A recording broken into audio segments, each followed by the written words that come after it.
بسم الله الرحمن الرحیم. سلام درنښت تاسو ته. نن می واقعا یو ډیر جالب درس راوړی. لکه څنګه چې تاسو ته معلومه ده په انګلیسي کې تر ټولو مهم رول چې ده هغه د تلفظ ده. یعنی تاسو کله په انګلیش کې پرونانسیشن مو سم نه وي تاسو نشئ کولی انګلیسي باندې چا سره خبرې وکړئ.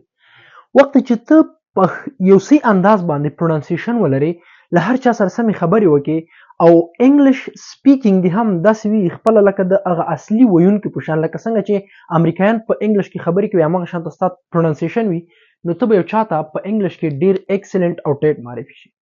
د دې لپاره مونږ په انګلیش کې تقریبا 4 قاعدې د تلفظ راوړي دي او 2 قاعدې نور دي، یعنی مجموع کې 6 قاعدې دي. د 6 قاعدو زه نن غواړم تاسو د تلفظ تشریح کوم.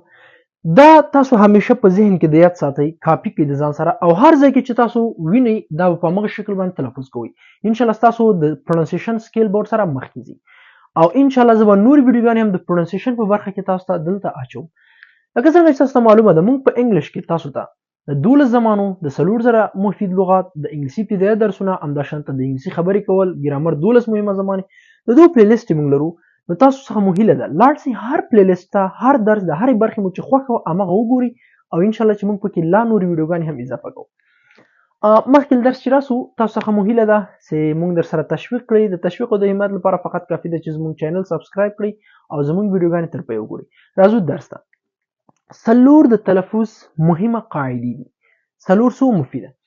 لومړنۍ قاعده چې موږ تاسو وایو کله چې د دبلیو آر د کلمې په پیل کې راشي، کله هم چې تاسو په یو کلمه کې دبلیو آر یو ځای وینئ، یعنی مطلب داسې دبلیو آر باندې شروع شوی وي، دا دوه حتمي. کله چې یو کلمه په دبلیو آر باندې پیل کې راشي نو دبلیو نه تلفظ کوو هیڅ وخت. کله هم چې یو کلمه په دبلیو آر باندې پیل شي موږ تاسو به دغه دبلیو نه تلفظ کوو. د مثال په شکل رایټ چې ویلی سي لیکلو ته، همداشانته ریسټ. نو په دې ځای کې موږ تاسو کلمه په دبلیو آر پیل ده دبلیو نه تلفظ کوو، دلته هم په دبلیو آر پیل ده دبلیو نه تلفظ کوو. لومړنۍ قاعده همدا سوله، کله چې یو کلمې په سر کې دبلیو آر راشي نو دبلیو به موږ تاسو نه تلفظ کوو، صرف آر به تلفظ کوو. دویمه قاعده موږ تاسو لرو. دویمه قاعده کې څه دي؟ کله چې د ای یو ترکیب د کلمې په پیل کې راشي، کوم ای یو دوه توري دي چې کله یو کلمه په ای یو شروع شي نو دا د څه شي आवाज ورکوي؟ د الف آ په شان. هر ځای کې چې تاسو وینئ کلمه په ای یو باندې شروع ده نو دا به تاسو آ تلفظ کوئ. آ صحیح شو. مثال په شکل author همداشانته audience همداشانته audio صحیح شو. وګورئ کلمې په پیل کې ای یو راغلی ده موږ تاسو دا تلفظ کوو آ. صحیح شو. کلمې په پیل کې ای یو راغلی آ، د کلمې په پیل کې ای یو راغلی آ.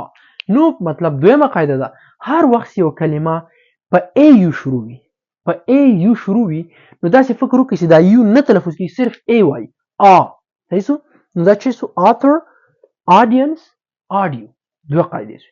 اوله قاعده مو دا ده چې کله یو کلمه په دبلیو آر پیل وي دبلیو نه تلفظ کوو. دویمه قاعده ده چې کله یو کلمه په ای یو شروع وي نو موږ تاسو به دا ای یو آ تلفظ کوو. صحیح شو. author audience audio. صحیح شو. دریم ته راځو، په دې خو پوه شو. دریم کله چې د کې ان ترکیب د کلمې په پیل کې راشي نو کې نه تلفظ ویل کېږي. کله هم چې په کلمې پیل کې کې ان راشي، کې ان یو ځای په کلمې سر کې راشي کې نه تلفظ کېږي، کې به موږ تاسو نه تلفظ کوو. مثال موږ تاسو لرو نو نی همداشانته نایف. صحیح شو. هر کله چې د کلمې پیل د دوه کلمو دوه تورو کې ان باندې شروع شي کې به نه تلفظ کوو، لکه نو نی نایف. صحیح شو. همداشانته په صلحاو نور دي نالج. صحیح شو. درې دانې خو مزده کړه. څلورم قاعده څه ده؟ څلورم قاعده دا ده کله چې د ام بي د کلمې په پای کې راشي نو بي نه ویل کېږي. دوه نور ترکیبي توري دي، کله ام بي دا د ګوره ما لیکلي، کله چې د ام بي ترکیب په اخر د کلمه کې راشي بي نه تلفظ کوو. د مثال په شکل موږ تاسو لرو تامب دا موږ تاسو نه وایو تامب نه، تام نام بام. صحیح شو. بامب به نه وایو، نه بام. صحیح شو. تام نام بام.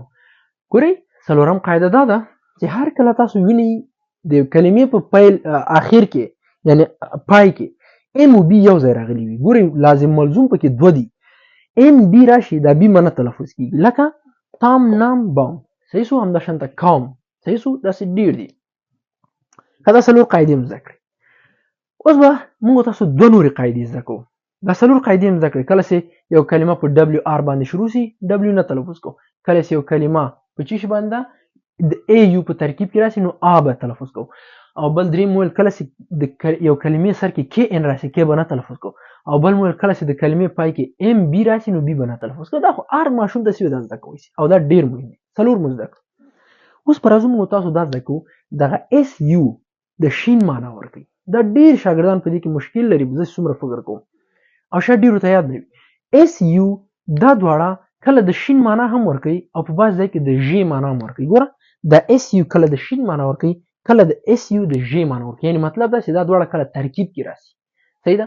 د دې لپاره موږ تاسو ته یو څو مهم مسایل لرو. اول خدا دا کله چې دغه اس یو د کلمې په سر کې راشي معمولا دا شین معنا ورکوي. هر ځای کې چې تاسو ګورئ چې اس یو د کلمې په سر کې راشي دا به شین ورکوي. لکه مثال شوګر. څه ده؟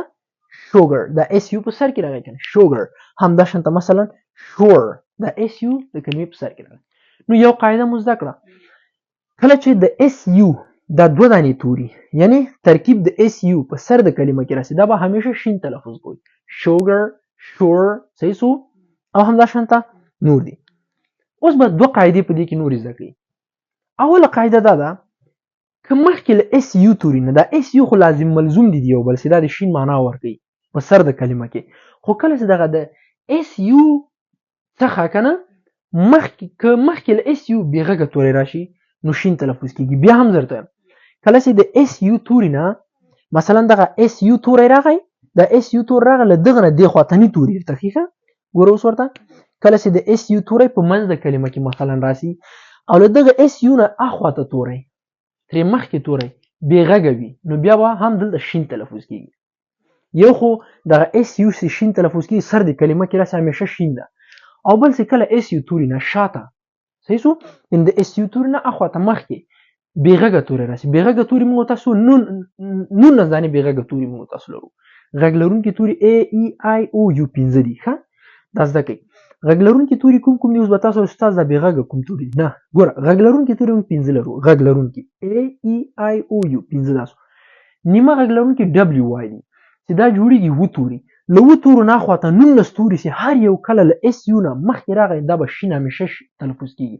لکه مثلا بی سی ډي اف جی اچ جے کے ال ام ان پی کیو آر اس ټي وی ایکس زد دغه تورونه چې هر یو راځي له اس یو نه مخکې دا به شین تلفظ کو. لکه ټیشو. ټیشو د اس یو توري ترکیب تاسو اول پیدا کړئ له دې نه د خواطنۍ توری اس بې غږه ده نو دلته موږ تاسو ټیشو وایو. همداشانته اس یو ترکیب مو پیدا کړ له دې نه د خوا توری بې غږه ده اس ده نو ایشو مثلا ټیشو ایشو. صحیح سو. دا دوم قانون سو.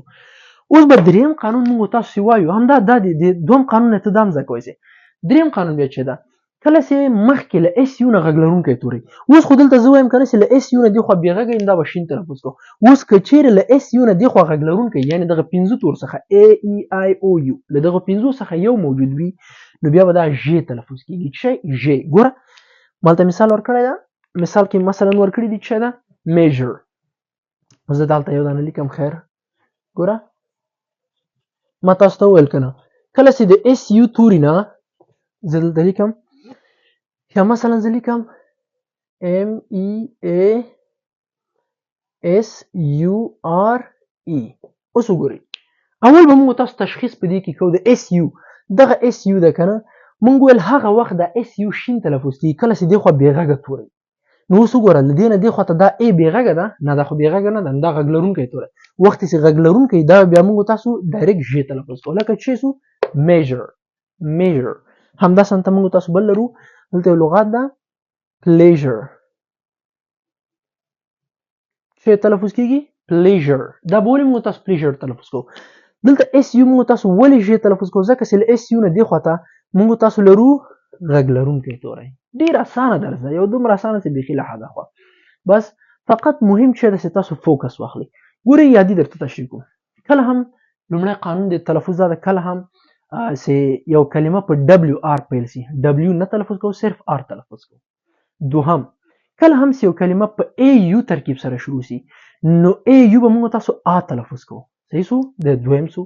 دریم قانون موږ تاسو لرو کله هم چې یو کلمه په کې ان شروع شي، کله هم چې یو کلمه په کې ان شروع شي کې به نه تلفظ کوو. صحیح شو؟ او څلورم قانون دا ده کله هم چې یو کلمه اخر په ام بی راشي، ام بی، نو موږ تاسو به بی نه تلفظ کوو، صرف ام. صحیح شو؟ اوس راځو د اس یو توري ته. اس یو دوه ترکیبي توري دي. کله هم چې د کلمې په پیل کې راشي د شین معنا ورکوي، کلم اس یو چې د کلمې پیل کې راشي شین معنا ورکوي، او بیا کله د شین معنا ورکوي، او بیا هم کله چې له اس یو نه مخکې بې غږه توری وي. ما چېرته ویل 19 توري چې کله له اس یو نه مخکې راشي هر یو چې هغو کې وي نو دا به شین تلفظ کېږي، او کله هم چې د اس یو توري نه مخکې د غږ لرونکی توری راشي نو بیا به ژ تلفظ کوي. لکه دلته مثال کې میجر، پلیژر. صحیح شو؟ همداشانته یو بل موږ تاسو ډېر ښه مثال لرو، پریشر. اوس وګورئ که زه چېرې تاسو ته ووایم چې مثلا دغه توری پی آر ای دا یو ډېر ښه مثال ده، ډبل اس یو آر ای، نو تاسو ته څوک وایي دا به تاسو څنګه تلفظ کوئ؟ اوس تاسو دلته حیرانېږئ چې دلته خو اس یو راغلی، موږ ته استاد څه رقم ته راهنما کړی، موږ ته داسې راهنما شوې کله چې د اس یو توری په سر د کلمې کې راشي خو شین تلفظ کېږي. اوس چې کله اس یو په منځ د کلمه کې راشي بیا څه وکړو؟ نو بیا هم ورخطا کېږم، له دې نه دې خواته توري ته وګوره، که چېرې دغه توری بې غږی نو دا به شین تلفظ کوي. صحیح ده؟ نو اس وګوره دا غږ لرونکی ده نه، دا بې غږه ده، نو چې کله دا بې غږه دا به ته ډایرکټ شین تلفظ کوې، هېڅ د چا څخه به اجازه نه اخلم، دا به سو پریشر. اما که چېرې دا غږ لرونکی وي یا ای یا ای یا آی او یو دغو څخه یې وي نو بیا به دا ژ تلفظ کوي. نو انشاءالله چې په دې به پوه شوي، دا یو ډېر کلیدي درس ده، مهم درس ده. هر څوک چې په دې درس باندې پوه شي تقریبا فکر وکړه چې ډېر تلفظ کې ترقي کړې ده. زموږ د الله تشویق حمایت لپاره بیا هم تاسو چینل در سره سبسکرایب کولو باندې مه هېروئ. تر بل درس چې راځم ټول په لوی بخښونکي خدای سپارم. تر بیا ښې چارې ښه وخت. د خدای په امان.